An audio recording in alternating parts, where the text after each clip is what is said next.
Hi,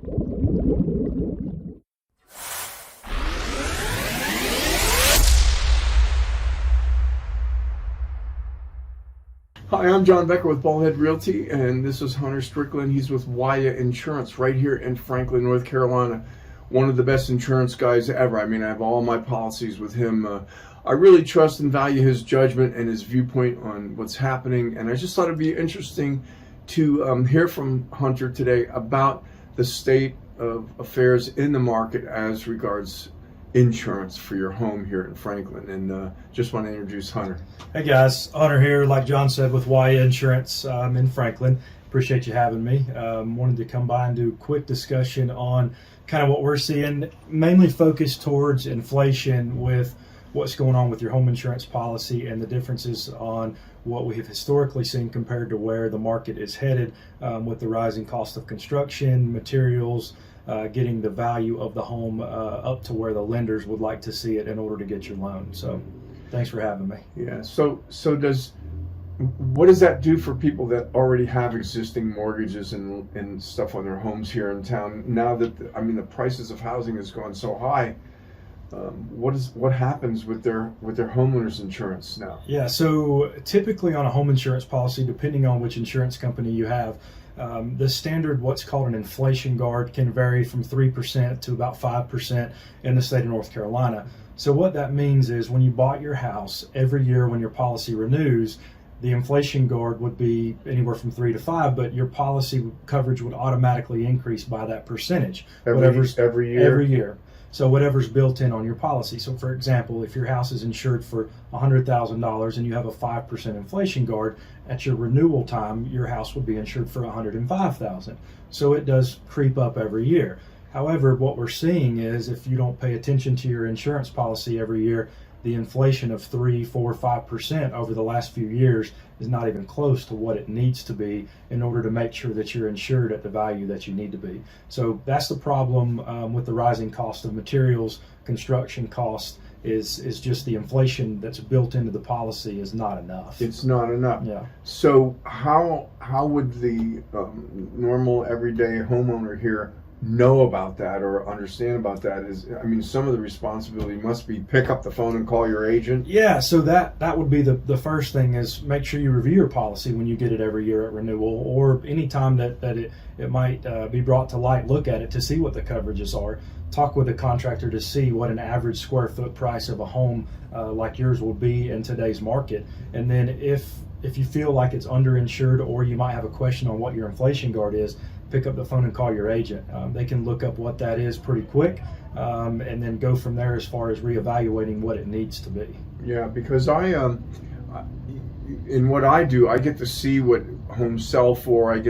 I'm always having to refer people to Hunter and other folks in town for insurance policies, and it's always interesting to see the appraisals that come out, and they have cost of replacement and a couple of different ways of looking at the value. And man, the cost of replacement that we've seen lately it's over the moon. I started building a house this year, and I was going to build a wood house until I saw how much the wood costs. Yeah. And I thought, well, gee, what happens if your house burns down and you get caught in the middle of this thing and you weren't ready for it, and then cost of replacement ain't going to help you if you're not current, right? Yeah. And another thing to look at too is, if you have a recent appraisal, look at the difference. So you have a market value, which is what the appraiser thinks that your house could sell for in today's market, and then you have the replacement cost value. You ultimately want to insure your house for what it would be to replace it, right, not what you could sell it for. Right. And then of course the mortgage company, if there's a loan on your property, they would want it at replacement cost as well to cover their interest in the loan. Right. So you always want to differentiate the two, the market value versus the replacement cost. Yeah. So it's funny, everybody wants to cover themselves in an environment like this, but if you look around, they're talking about inflation being 8.5%, 9% at this present time.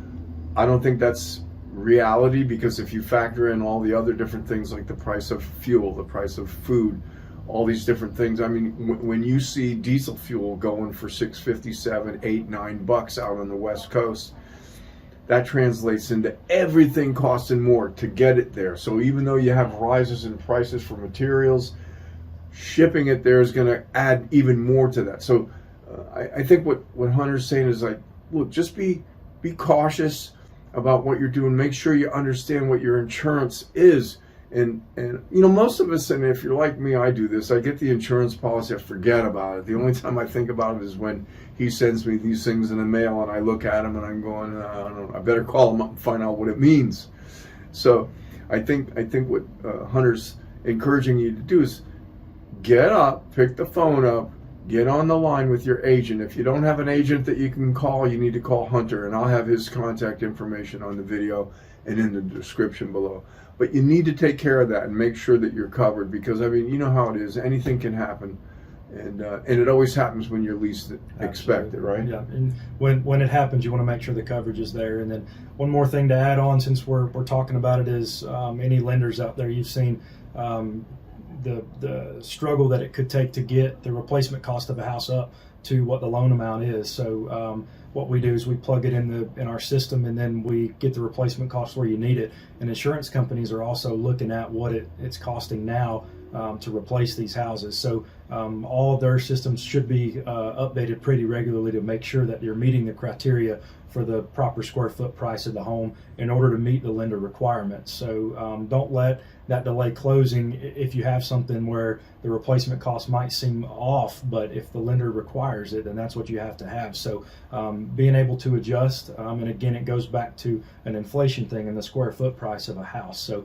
don't let that deter you from buying a house. It can be figured out, but just keep that in mind too in the event that you're purchasing. Yeah, great. Well, that's some really good information. I know it's simple, but it's simply necessary that you abide by some of the things that we've been talking about here today for your own good. And like I said, I'll leave a little bit of contact information in the description below so that you can contact Hunter. I mean, his company does, I've been working with them for years, and they do everything. So it's not just, homes, it's auto, it's everything. I even have my bald head insured with him just in case somebody nicks it. That's true. Yeah, that's the most expensive policy you've got, but we've got you covered. So. Again, I'm John Becker with Bald Head Realty, and I want to thank you for dropping in on the show today. This is Hunter Strickland at Wayah Insurance, and we appreciate you taking a few minutes out of your busy day to watch the video. See you soon. Thank you.